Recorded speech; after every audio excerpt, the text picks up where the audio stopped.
روس کے ساحل پر شدید زلزلہ جس کی شدت 8.8 ریکارڈ کی گئی اور اس زلزلے کی وجہ سے دنیا بھر میں سونامی کی وارننگ جاری کر دی گئی ہے۔ یہ زلزلہ روس کے علاوہ جاپان، امریکہ، ہوائی، کینیڈا، لاطینی امریکہ اور بحر الکاہل کے دیگر کئی ممالک کو بھی متاثر کر سکتا ہے۔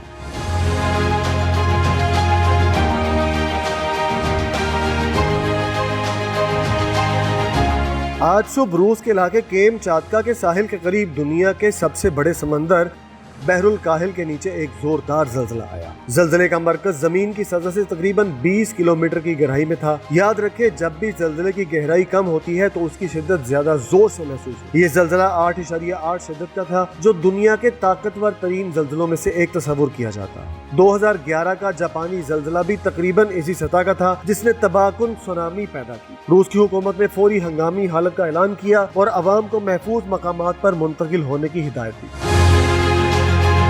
زلزلے کے فوری بعد پیسیفک سونامی وارننگ سینٹر یعنی PTWC نے روس، جاپان، امریکہ، ہوائی، چلی، میکسیکو اور دیگر پیسیفک ممالک کے لیے سونامی الرٹ جاری کیا۔ روس کے ایک شہر سویرو کورلسک میں 3 سے 5 میٹر بلند لہریں ریکارڈ کی گئیں جن سے بندرگاہوں، کشتیوں اور مقامی انفراسٹرکچر کو نقصان پہنچا۔ جاپان میں بھی ساحلی علاقوں میں 3 میٹر تک کی لہریں آنے کی پیشگوئی کی گئی ہے۔ ہوکائیدو اور شمالی علاقوں میں ایمرجنسی وارننگ جاری ہو چکی تھی اور لوگوں کو اونچے علاقوں میں منتقل کر دیا گیا ہے۔ امریکہ کے مغربی ساحل، کیلیفورنیا، واشنگٹن، اوریگن اور کینیڈا کے ساحلی علاقوں میں بھی خطرے کی حالت نافذ کر دی گئی ہے۔ ہوائی کے بعض جزائر پر 1.5 میٹر تک کی لہریں دیکھی گئی ہیں۔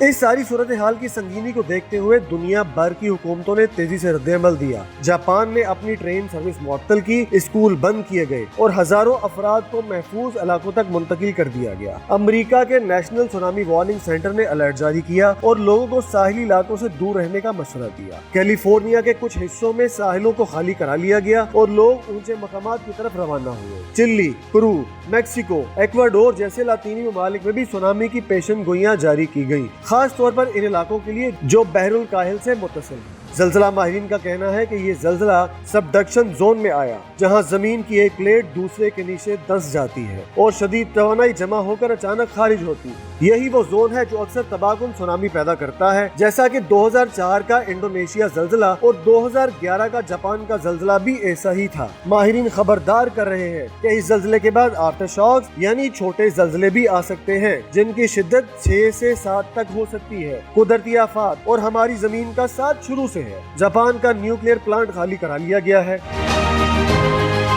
حکام کا کہنا ہے سونامی کی لہریں امریکی ریاست ہوائی کو متاثر کر رہی ہیں اور سونامی وارننگ اب بھی نافذ ہے۔ لوگوں سے کہا گیا ہے کہ وہ اپنے علاقوں میں اس وقت تک دوبارہ داخل نہ ہو جب تک کہ حکام اس کی باقاعدہ اجازت نہ دے دیں۔ ہوائی کی پوری ساحلی پٹی کو انخلا زون میں شامل کیا گیا ہے۔ سونامی سینٹر کی جانب سے کہا گیا ہے کہ لوگوں کی جان و مال کے تحفظ کے لیے فوری کارروائی کرنے کی ضرورت ہے۔ سونامی وارننگ سینٹر میں مزید کہا گیا ہے کہ یہ خطرہ اگلے کئی گھنٹوں تک برقرار رہ سکتا ہے۔ امریکی کوسٹ گارڈ نے ہوائی کی بندرگاہوں سے تجارتی جہازوں کو نکالنے کا حکم جاری کیا ہے جبکہ تمام بندرگاہیں آنے والی ٹریفک کے لیے بند کر دی گئی ہیں۔ کوسٹ گارڈ کی جانب سے جاری بیان میں کہا گیا ہے کہ ہوائی کے قریب موجود بحری جہاز اس وقت تک ساحل کے قریب نہ آئیں جب تک کہ سونامی کی لہریں گزر نہ جائیں۔ فلائٹ ٹریکنگ ویب سائٹ کے مطابق ہوائی جانے والی کئی پروازوں کا رخ بھی موڑ دیا گیا ہے۔ ان میں سے کئی جہازوں کو واپس انہی ہوائی اڈوں کی جانب بھیج دیا گیا ہے جہاں سے وہ اڑے تھے۔